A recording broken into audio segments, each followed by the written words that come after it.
We're about to do a chuck roast today, and we're going to do this on an open fire outside. But before you do roast, you have to sear it. And this is a chuck roast that I got from Aldi. And chuck roast is the best if you can use it because it's more it's more tender, and it's got a good amount of fat in it, which is where your flavor's at always. So this is some salt and some pepper and garlic powder and a little thyme is really good on roast. And I'm just going to flip it and do that again on this side. Salt.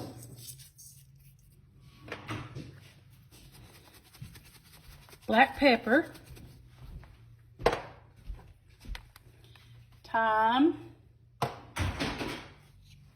Garlic powder. Now you're just going to dust it with some flour, because when you sear it, we're going to sear it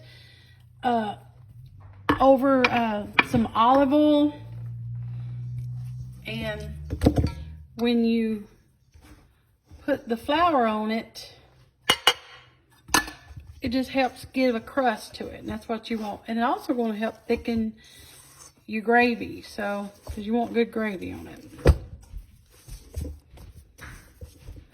We're going to do two because we're going to make a big one, and it's good for leftovers. And there you go. So we're going to sear it, take it outside, and we're going to sear it. We're going to use Big Mama skillet to sear it with today. So we'll be right back. Okay, it's a little windy out, so we've just decided to fix our roasts in the house in the oven. So I'm going to sear these chuck roasts in my Big Mama skillet. And I got it hot, and this is olive oil, okay? I'm just using olive oil for this. This is actually not extra virgin olive oil. This is light olive oil. Extra virgin is like a strong taste. A lot of people don't like maybe the taste of olive oil, but if you get the light kind of olive oil, it won't have that strong olive oil taste. So this is how I sear it, and you hear that already.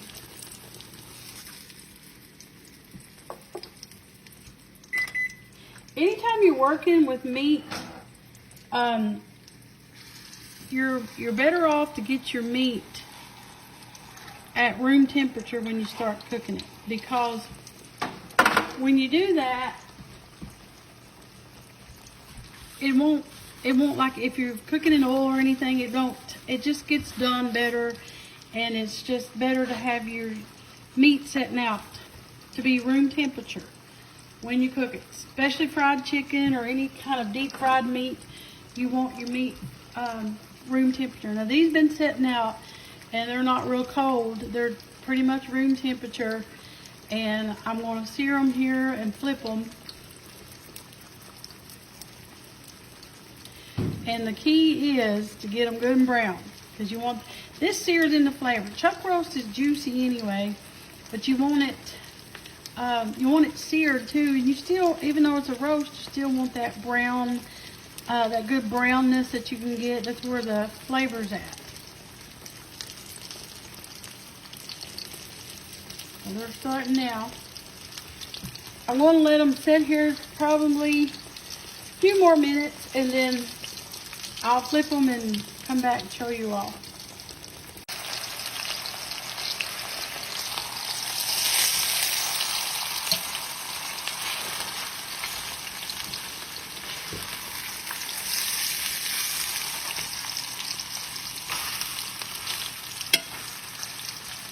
Now, look there. Just flip them, and look at that But there's what you want. I'm going to let them get brown, probably take about 5 minutes. And I'm going to try to flip them up a little bit and get the sides brown too. So now what I've done is just turn this one up, let it lean on the other one, and I'm just going to get the sides brown here.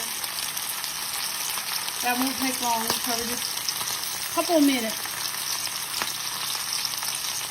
Now this one I got the other one out, it's done, ready, put it in the Dutch oven. And I'm just holding this one up with my fork.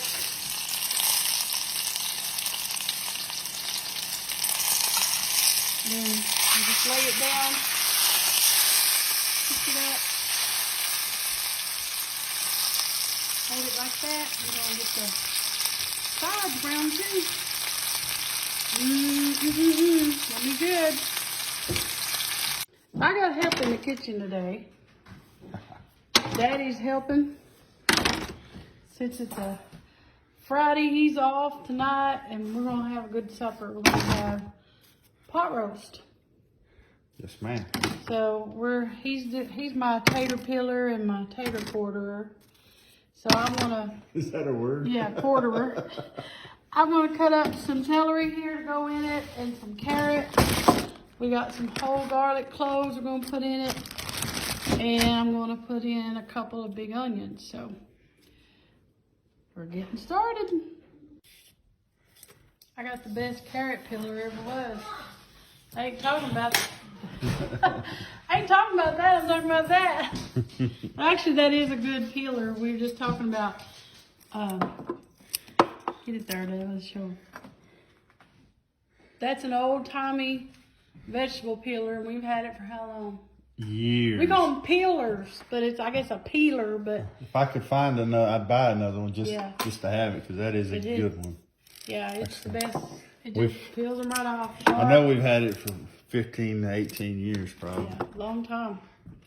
So we're getting our veggies ready. We're about got them. Gotta get our celery done. Now it's time. What I'm going to do now, I'm going to make a gravy here, and I'm going to deglaze a little bit where I brown my roast, and I'm going to put some flour in here. This is probably, I don't know, that's probably a half a cup, because you want to create a gravy for your roast. This is some black pepper. I'm not going to add any salt to this because I'm going to be adding some beef stock to this, which has got salt. This is also going to call for Worcestershire sauce, a few shakes of that. And what you want to do, you want to stir it to where it's not raw tasting, and you want to get it brown. So this is a little more oil, that's olive oil. Use whatever oil you want. Anytime you're making gravies or sauces that call for flour, you want to make sure you cook your flour enough to where you don't have a pasty taste, okay? You want to brown it. You want it to be have flavor, and you don't want it to taste like glue or paste. It'll have that raw flour taste, so you don't want that. By browning it a little bit beforehand, before you add your liquid in to make your gravy to pour in your roast, you're getting rid of that. So it's about cooked enough. So I'm adding beef stock.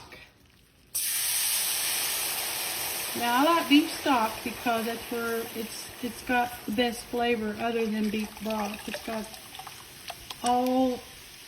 anytime you use stock or broth, stock has been cooked down with the bones. Most of the time it's got a lot of seasoning like veggies, and it's been really got an extra flavor than regular broth.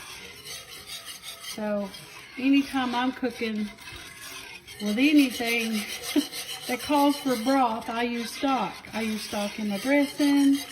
I use stock for a lot of things. So you won't, that's just a tip that I want to pass along to you guys. When you need good flavor, use stock. So I'm going to add a few dashes of Worcestershire to this.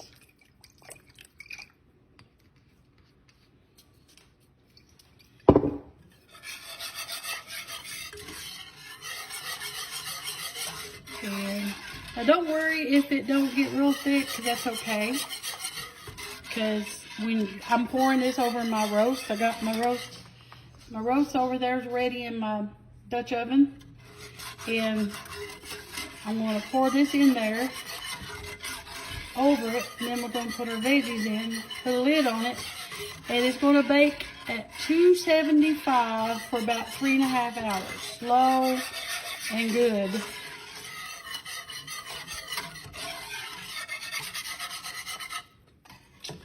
Now I'm going to add, since I didn't add salt, and I didn't add salt for a reason, I'm going to do a packet of onion soup mix in here. Now that's got some thickening agents too, so that'll thicken it up.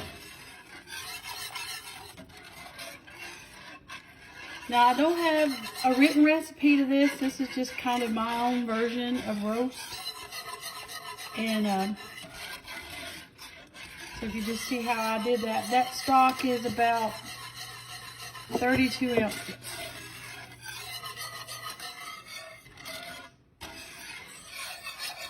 All right, so I'm going to pour that over it and show you the rest of it. All right, so we're making two, so I poured the gravy in there. Put your veggies on top. I did a half a stick of butter. Uh-oh. Got vegetables going everywhere. Mom calls them vegetables. So put your vegetables on top.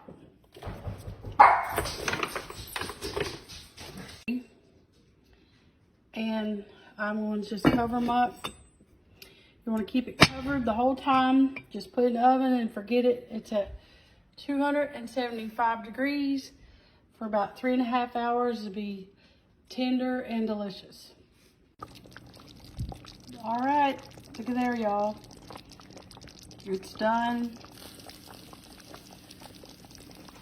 Tender, ready to eat. Yummy. So are we. Daddy's hungry. I'm ready to eat myself. We're just serving ours with some peas and green beans Nice taste. and some extra mashed taters on the side. There you go. And some ones. Yeah, pork roast. No, Beef. beef roast. All right. Daddy's ready to eat. Daddy is ready. What do you think, Dad? I think it's very hot.